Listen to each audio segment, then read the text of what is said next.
the real long-term strategic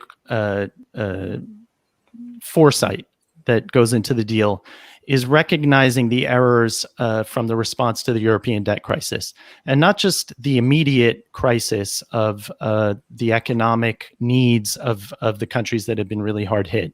The second order political impact, where because of the EU's response to the debt crisis, it really empowered populist and far-right parties to say, look, the EU isn't there for us when we need them. And so I think that in that sense, it's a great move, because the response will be a generous one of solidarity, and it will, I think, cut the legs out from under those parties if it works out well, if the money is distributed and the plan goes through. So I think on that level, it's a very wise and strategically far-sighted approach. At the same time, in terms of the historic nature, it's a one-off. It's only for the coronavirus pandemic response, so it's not quite Hamiltonian. It's Hamiltonian light, shall we say, or limited. The other thing I think too, where there's a real downside, is that in order to push this package through, it was sort of giving with one hand and taking with the other, because when you look at what the 7-year budget roadmap that ended up being passed for the EU, it cut a lot of the things that are going to allow the EU to be a real strategic actor on the world stage, but also in terms of protecting Europeans.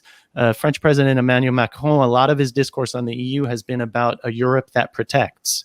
That has to do with EU defense, cut by about 50% to the point where it's not really going to be an effective funding stream for the kinds of projects that are needed.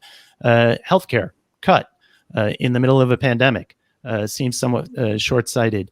Things like the Erasmus program, which really promote a European identity, the foreign exchange student program, cut. Not necessarily cut to zero, but trimmed. And so I think that idea, and then also with regard to EU defense, the idea that Europe can actually stand up to China, that Europe can actually be a security actor in the Mediterranean, for instance, and stand up to Russia. So in the immediate, it was very farsighted and very wise in terms of making sure that the response to the coronavirus pandemic did not fuel more nationalism and populism and far-right parties.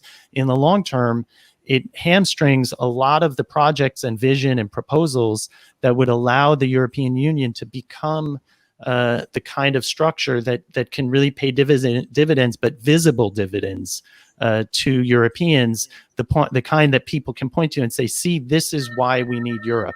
That's always been a real problem, because a lot of the benefits of Europe are invisible. And so I think the long-term budget might undercut some of the achievements of the collectivized debt agreement.